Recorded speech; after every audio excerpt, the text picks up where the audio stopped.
तो हेलो बच्चों, कैसे हो आप सभी। तो जैसे उम्मीद करते हैं कि अच्छे होंगे। तो जैसे कि इंटर जो एग्जाम जो 2026 में होने वाला है, उसके लिए जो काफी बहुत कम समय है।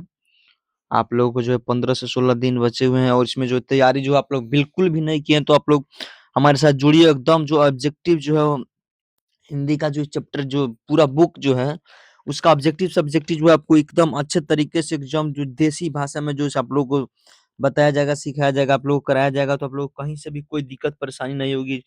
आप लोग कीजिए एकदम जो है पूरे जो आप लोगों को एकदम ठेठ भाषा में जो आप लोगों को पढ़ाया जाएगा, सिखाया जाएगा पूरे एकदम। आप लोगों को पूरा वीवीआई वीवीआई जो जितने भी वीवीआई चैप्टर जो है आप लोग एक बार पढ़िएगा, इससे बाहर कोई जो है आने की संभावना ही नहीं है। एक बार आप लोग पढ़िए, सेम वही क्वेश्चन जो है आपसे हमेशा पूछे जाएंगे। और तो ये जो हमारे पार्ट नंबर जो है, जो पार्ट नंबर जो 7 जो है वो सादा नीरा, जो हमारे चैप्टर जो है वो जो गद्य खंड के जो वो सादा नीरा जो है, जो निबंध जिसके लेखक जगदीश चंद्र माथुर जी हैं। चलिए आइए हम लोग इसका जो वीवीआई वीवीआई और जो ऑब्जेक्टिव जो है, जितने भी ऑब्जेक्टिव जो है वीवीआई है पूरा, उसको हम लोग देखते हैं। आप लोग शांति बढ़ा के देखिए। यदि वीडियो अच्छा लगे तो आप लोग इसको लाइक कीजिए, सब्सक्राइब कीजिए, शेयर कीजिए, अपने दोस्तों तक पहुंचाइए और बनिए हमारे साथ। बढ़ी चलिए देखते हैं, शुरू करते हैं हम लोग। देखिए वो सादा नीरा जो हमारा जो चैप्टर है, उसका जो पहला प्रश्न है कि वो सादा नीरा शीर्षक जो है वो क्या है। एक निबंध है, एक कहानी के जैसा ही इसको लिखा जाता है। ये जो निबंध है, वो सदानीरा शीर्षक निबंध के लेखक कौन है। तो जैसे कि आप लोग जानते हैं कि वो सदानीरा कहानी के जो लेखक है, उसका जो ये सब चीजें जो बहुत ज्यादा हो इम्पोर्टेंट होता है। ये चैप्टर या चैप्टर के लेके जो राइटर होते हैं उनके नाम, ये सभी एग्जाम में जो बहुत ज्यादा ही पूछे जाते हैं प्यारे बच्चों। ये आप लोगों को 10 से 12 क्वेश्चन जो है पूरे एक चैप्टर यानी कि हिंदी जो पूरा बुक जो है उससे एक 10 से 12 सिर्फ यही क्वेश्चन पूछे जाते हैं। तो आप लोग जो है इसको अच्छे से जो है याद कर लीजिएगा, अपने बुक से जो है याद कर लीजिएगा। बाकी हम ये वीडियो आपको एक बार देखिएगा, आपको पूरा ही अपने आप जो है याद हो जाएगा। तो देखिए जो प्रश्न नंबर 1 जो है वो सदानीरा शीर्षक निबंध के जो लेखक जो हैं, वो हमारे जो है जगदीश चंद्र माथुर जी हो जाएंगे। ऑप्शन नंबर जो है वो बी हो जाएगा, जगदीश चंद्र माथुर हो जाएंगे। चलिए प्रश्न नंबर जो 2 है, वो सदनीरा किस विद्या की रचना है। तो आप लोग जो पहले जो हम बताएं कि वो सदनीरा जो क्या है, वो एक निबंध है। Option number A is the right answer हो जाएगा, वो सदनीरा एक निबंध है। चलिए आगे बढ़ते हैं हम लोग। प्रश्न नंबर 3 कह रहा है कि वो सदनीरा निबंध किस पुस्तक से लिया गया है। मतलब ये वो सदनीरा जो है वो किस पुस्तक से लिया गया है। तो ऑप्शन नंबर हो जाएगा बी, बोलते क्षण से लिया गया है वो सदनीरा जो है, ऑप्शन नंबर बी से। प्रश्न नंबर 4 कह रहा है कि वो सदनीरा में किस नदी को आधार बना करके लिखा गया है।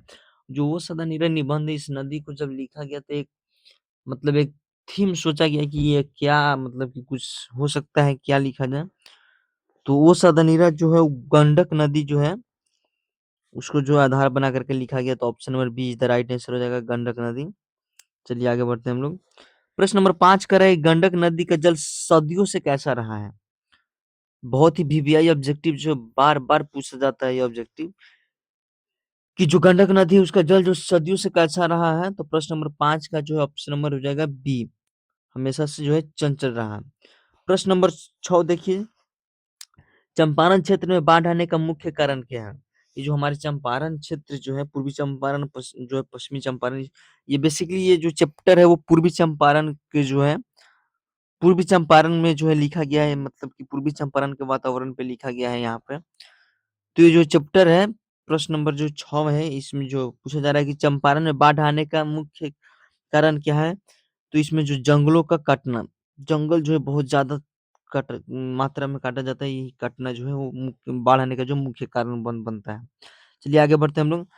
प्रश्न नंबर 7 करके पुंडलिक जी कौन थे। पुंडलिक जी थे जो थे वो क्या थे, एक शिक्षक थे। प्रश्न नंबर बी हो जाएंगे। प्रश्न नंबर 8 कह रहा है कि धांगड़ शब्द का अर्थ उर्वा भाषा में क्या होता है। जो धांगड़ शब्द जो है, आप लोग को ये समझ में नहीं आ रहा होगा, लेकिन आप लोग जब बुक को पढ़िएगा तो आप लोग को पूरा क्लियर समझ, अब यदि आप लोग बुक पढ़े होंगे तो आप लोगों को समझ तो आ ही रहा होगा। नहीं तो ये तो पूछता है, आप लोग को याद तो करना ही पड़ेगा। तो आप लोग सिर्फ देखिए एक बार, आप लोग पूरा ऑटोमेटिकली जो है एकदम याद हो जाएगा। आप लोग एक बार दो बार इसको जो वीडियो को जो है रिवर्स करके आप लोग देखिएगा, एकदम जो है याद हो जाएगा। प्रश्न नंबर 8 कह रहा है कि धांगड़ शब्द का अर्थ उराव भाषा में क्या होता है? तो जो धांगड़ शब्द का तो भाड़े का मजदूर होता है। प्रश्न नंबर बी हो जाएगा, भाड़े का मजदूर होता है।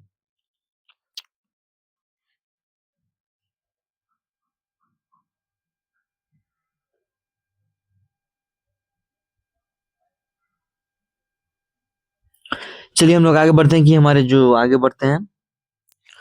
प्रश्न नंबर 9 कह रहा है कि धांगड़ को नील की खेती के लिए कहाँ से लाया गया था? जो धांगड़ जो थे उनको नील की खेती के लिए कहाँ गया था? तो इनको छोटा नागपुर से लाया गया था। ऑप्शन नंबर सी हो जाएगा, छोटा नागपुर से लाया गया था। प्रश्न नंबर 10 कह रहा है कि जगदीश चंद्र माथुर का जन्म कब हुआ था? जो जगदीश चंद्र माथुर जी थे उनका जन्म कब था? 16 जुलाई 1917 को हुआ था। Option number A is the right answer हो जाएगा, 16 जुलाई 1917। चलिए आगे बढ़ते हैं।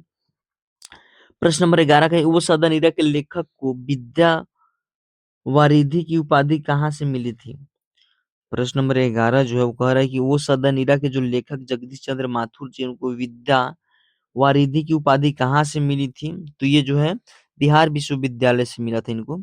तो ऑप्शन नंबर जो है B is the right answer हो जाएगा। प्रश्न नंबर 12 कह रहा है कि गांधी जी चंपारण कब आए थे? जो महात्मा गांधी जी जो थे वो चंपारण में जो है वो कब आए थे? तो ये 1917 में आए थे। अप्रैल अप्रैल 1917 में आए थे। Option number C is the right answer हो जाएगा। चलिए आगे बढ़ते हैं कि तिनकठिया प्रथा का संबंध किससे है? जो तिनकठिया प्रथा प्रणाली जो है उसका संबंध जो है नील नील से है, नील की खेती से है। जो अंग्रेज लोग करवाते थे चंपारण के जो किसानों से, जो अंग्रेज अंग्रेज सब जो अत्याचार करके करवाते थे, इन्हीं के समाधान के लिए गांधी जी जो थे वो चंपारण जो आए थे और जो इन किसानों का जो है वो बात को सुने थे और इनको यही सब जो किया गया था। चलिए प्रश्न नंबर 14 देखते हैं। जगदीश चंद्र माथुर मूलतः क्या थे? जगदीश चंद्र माथुर जो थे वो मूलतः क्या थे? मतलब क्या लिखते थे? इन जो थे वो नाटककार थे। Option number C is the right answer हो जाएगा, नाटककार थे। चलिए आगे बढ़ते हैं। प्रश्न नंबर 15 कह रहा है कि चंपारण में धांगड़ कहाँ से आए थे? तो पहले आप लोगों ने पढ़ा होगा कि चंपारण में जो धांगड़ थे वो ऑप्शन नंबर सी हो जाएगा, छोटा नागपुर से आए थे। ऑप्शन नंबर 16 कह रहा है कि वो सादा नीरा जो है वो किसको संबोधित करता है? तो वो सादा नीरज जो है वो गंडक नदी को संबोधित करता है। Option number B is the right answer हो जाएगा, ऑप्शन नंबर बी। चलिए आगे बढ़ते हैं हम लोग।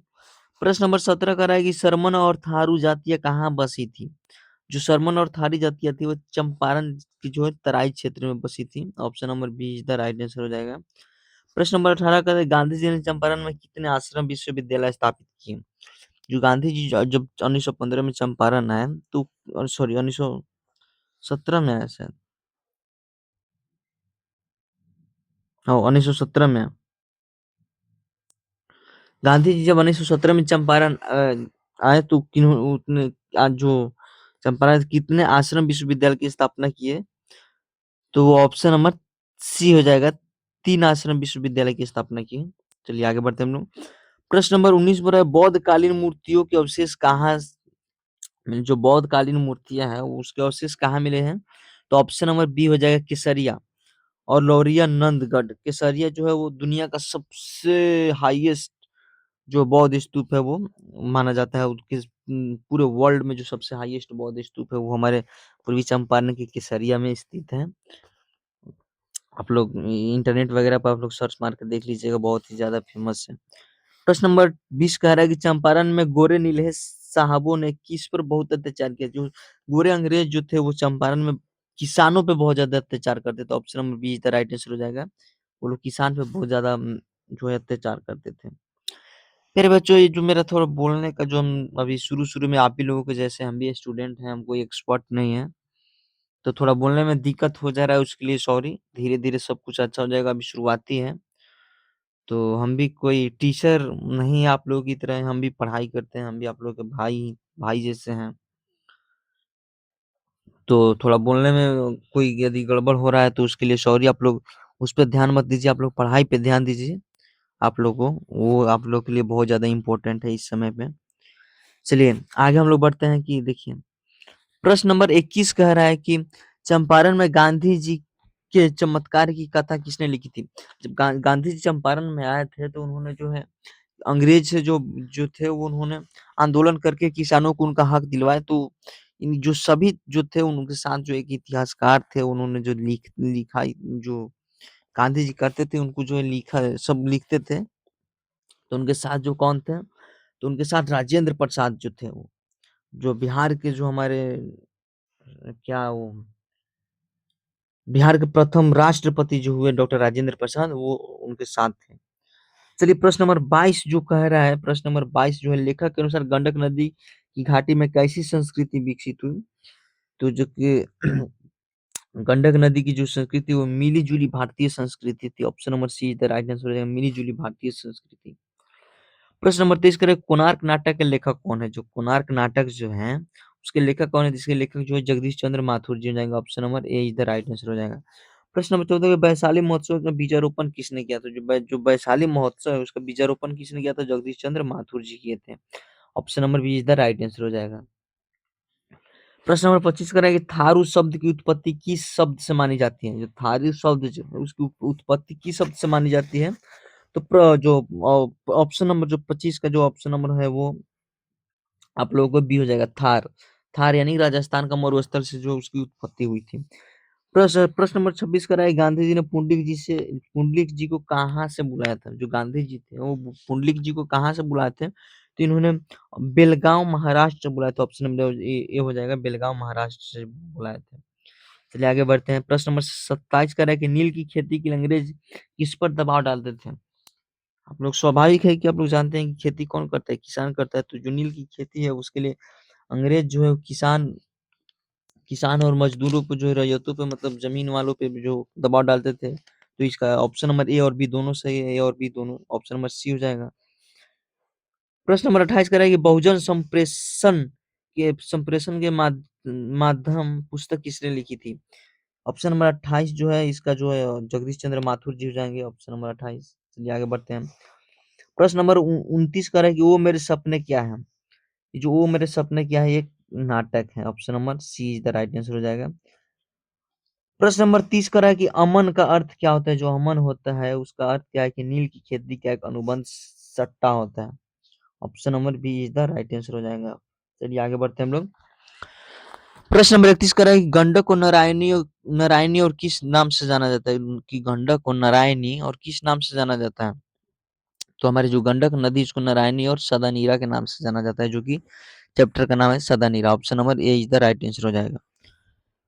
प्रश्न नंबर 32 कह रहा है कि पुंडलिक जी ने किससे निर्भीकता सीखी थी? जो पुंडलिक जी जो थे वो किससे निर्भीकता सीखी थी? गांधी जी से। Option number B is the right answer हो जाएगा। चलिए आगे बढ़ते हैं। प्रश्न नंबर 33 के जगदीश चंद्र माथुर का निधन कब हुआ था? जगदीश चंद्र माथुर जी थे, उनका निधन कब हुआ था? 14 मई 1978 ईस्वी को उनका जो है निधन हो गया था। Option number A is the right answer हो जाएगा।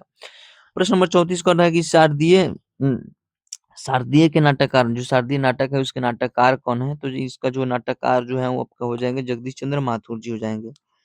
Option number B is the right answer हो जाएगा। चलिए आगे बढ़ते हैं। प्रश्न नंबर 35 का है कि वो सदनीरा पाठ में किस महान पुरुष की चर्चा चर्चा है? जो वो सदनीरा जो है उसमें किस महान पुरुष की चर्चा है? तो आप लोगों को ऑप्शन नंबर बी हो जाएगा, महात्मा गांधी। महात्मा गांधी क्या महात्मा महान पुरुष ना है जी, पूरे भारत का जो राष्ट्रपिता जो है। प्रश्न नंबर 36 का है, चंपारण में नील की खेती के लिए किस जमीन का उपयोग होता है? जो नील की जो खेती है उसके लिए किस जमीन का जो उपयोग होता था? सबसे अच्छी और उपजाऊ जमीन को जो है उसका होता था, और जिसका एक बार उपयोग होता था उस पे कोई भी उपज नहीं होती थी, पूरा बर्बाद हो जाता था वो जमीन। इसीलिए किसान बहुत ज्यादा परेशान थे। आप लोग को इसका जब सब्जेक्टिव देंगे ना तो आप लोग एकदम ध्यान से पढ़िएगा इसको, बहुत ही क्वेश्चन इससे पूछे जाते हैं। प्रश्न नंबर 37 करेंगे, वसुंधरा भोगी मानव और धर्म धर्माद मानव एक ही सिक्के के दो पहलू, यह पंक्ति किस पाठ से है? ये जो पंक्ति है वो सदा नहीं रहा। ऑप्शन नंबर ए हो जाएगा। आप लोग ऐसा ही देखिए, सेम ऐसा ही पूछा जाता है जो अर्धनारीश्वर है उसमें भी सेम ऐसा ही क्वेश्चन पूछा जाता है, तो वो अलग है, आप लोग उसको ध्यान से पढ़िएगा। प्रश्न नंबर 38 कह रहा है कि चंपारण अभियान गांधी जी के जीवन का कौन सा अनुभव था? जो चंपारण जो है गांधी कौन सा अनुभव था? मौलिक और सफल था। ऑप्शन नंबर बी हो जाएगा, मौलिक और सफल। और जो हमारे देश के जो आजादी में जो पहला आंदोलन था वो चंपारण सत्याग्रह आंदोलन था, और वहीं से गांधी जी को जो है प्रेरणा मिली और वो पूरे भारत से जो अंग्रेज को खदेड़ दिया, और हमारे तब जाके हमारा देश जो है आजाद हुआ। चलिए आगे बढ़ते हैं हम लोग। प्रश्न नंबर 39 करेंगे, वो सदा निरय में वर्णित मन कैसा तारा? वो सदा निरय में जो जो वर्णित मन है वो गहरे और विशाल जो है। Option number C is the right answer हो जाएगा। चलिए लास्ट प्रश्न है हमारा कि प्रश्न नंबर 40 की जगदीश चंद्र माथुर को कौन सा पुरस्कार मिला था? तो जगदीश चंद्र माथुर जो थे उनको कालिदास सम्मान और बिहार राजभाषा पुरस्कार दोनों ही मिला था उनको। चलिए option number C is the right answer हो जाएगा। चलिए यदि वीडियो आप लोगों को अच्छा लगा हो तो इसको एक बार पीछे करके फिर से एक बार सुनिए, इसका हाई स्पीड करके सुनिए। और यदि अच्छा लगा हो तो सब्सक्राइब कीजिए और इसका जो शेयर कीजिए अपने दोस्तों में। और इसका जो अब सब्जेक्टिव जो है वो बहुत जल्द आप लोगों को दिया जाएगा। यदि आप लोग प्यार दुलार देते हैं तो बहुत जल्द ही इसका सब्जेक्टिव जो आप लोगों को दिया जाएगा। चलिए बने रहिए।